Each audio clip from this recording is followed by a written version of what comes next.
As students, sometimes we find ourselves in very difficult situations where we have to write examinations. Sometimes we have 3 exams in 3 consecutive days and we don't know how to study. Well, in this channel, I am going to give you a tip on how to do that. I am SimGifty. If you're new to the channel, make sure you click the subscribe button and the like button and turn off. Why did I say turn off? And turn on your post notifications, okay, so that you receive notifications every time that I post. And I post every Mondays and Wednesdays. I am sick today, so I'm not going to be talking much. This video is going to be pretty short because I am sick. So welcome to my channel.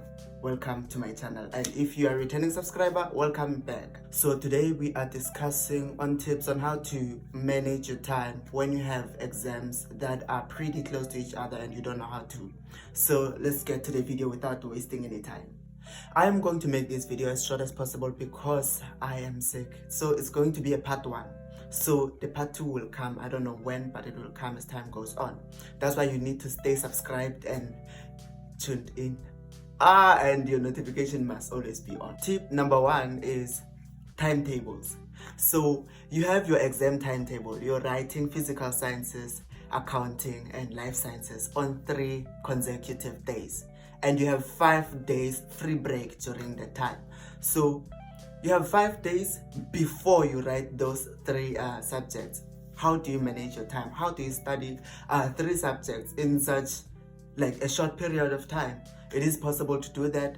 I am not going to tell you, studying during or studying before an exam is not advised. Obviously, it's not advisable, but then we procrastinate a lot as students. So how do we study when we're under pressure? During these 5 days, on your first day, you dedicate your day to the least difficult subjects. Out of the 3, weigh the subjects. Let's say life sciences is less difficult than accounting and physical sciences. So the first day you're going to dedicate that entire day to life sciences. So you're going to study life sciences for straight up 8 hours. I'm going to upload a video on how to study for 8 hours, okay? The second day, the moderate, difficult, maybe like, how can I put it? There's the most difficult, the difficult, or the just in between, then the easy. So in between the 3 subjects, it's physics, accounting, and mathematics. Let's say accounting is like quite better, like in terms of difficulty compared to physics. So you're going to put it on your second day and you're going to study that module or practice the module for straight up 8 hours. Then the third day, whether it's maths or physics, choose the most difficult one and start as early as possible, as early in the morning as possible, and practice that subject. Dedicate your entire life to the subject for the entire day, okay? But obviously taking breaks and just freshening up is very advisable and it's very important. Then on the fourth day after tackling the subjects for 3 days, on the 4th day you dedicate 8 hours or 6 hours rather to those examinations, to those subjects. Why do I keep saying examinations? To those subjects. So 2 hours each subject. You are going to be doing your own revision with your own question papers. At this time, there is no time for textbook. And during the time where you were doing the subjects, dedicating the subject like for the exam, for the entire day, you are going to use question papers, and textbooks are going to be used only for reference, and your notes are going to be used only for reference, So use past examination papers with your textbooks for reference, okay, for 8 hours each and every day, day 1, day 2, day 3. Make sure you utilize past exam question papers and as well as textbooks. On the 4th day, 2 hours, 2 hours, 2 hours, 6 hours to these subjects. This is when you're going to focus on the most challenging questions ever in those subjects that you got during the 3 days period of study. The 2 hours will be dedicated to a certain topic that is challenging to you, okay, so that you are able to understand it better and don't put yourself under pressure. During these 6 hours, take a 1 hour break between those 6 hours, and then you are going to be okay. And then on the last day, this is the day for you, the 5th day, because the 6th day, 7th, 8th, you are going to be writing. This one is for you to freshen up. Just scroll through Facebook, scroll through Twitter, Instagram, and whatever. Then sleep early, okay? Just have a nice day. Tell yourself that I studied enough, and make sure that you understand certain aspects of the question paper.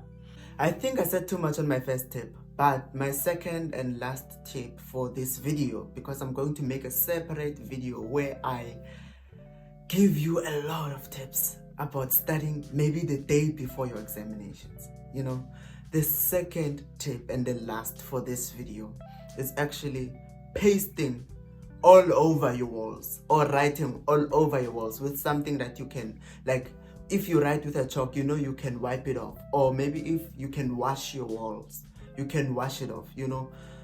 I used to write on my walls and the door and everything so that I can remember. I'm surrounded by the information that I can capture into my brain. So when I look this side, I see this component of whatever particle. When I look at this side, I see how to balance this equation. When I look at this side, I see how to. So you can apply that method. If you have a plain white wall, you cannot apply it, unfortunately, but you can paste papers of different colors.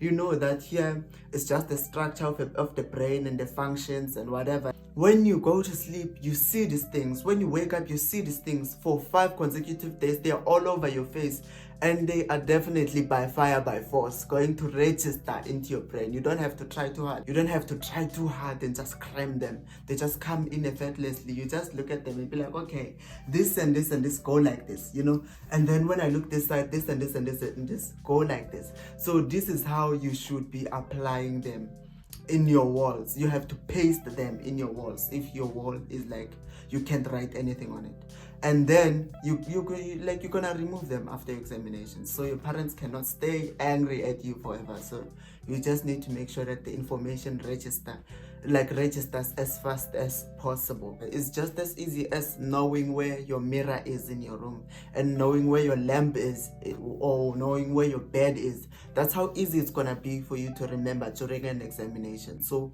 you need to make sure that you write out as much information as possible, and use drawings as much as you can, and just paste all over your walls, and you'll be able to remember, because it will always be here, surrounding you, surrounding you, surrounding you. The method of pasting all over your walls goes with effort, okay? You need to apply effort. You can't just paste and sleep. You paste, you read, you paste to read, you paste to read each and every paper, you know, so that you are able to capture your information correctly. Even if you paste on different rooms, you know that the first room is accounting, you pasted this and this and this and this and this. Second room, whatever subject. Third room, whatever subject. When you go to this room, you know, I'm going to cram everything, you know, surrounding that room. Everything. If you paste on a mirror, you know that on my mirror I pasted this information. You know, use this one, use it. But I'm not asking you to procrastinate. I'm not asking you to study the day before your examination. Thank you so much for getting this far in this video. I am Sim Gifty. See you on the next video, and stay subscribed and like this video. Share it to your friends and their friends. For today, it's a wrap. Bye.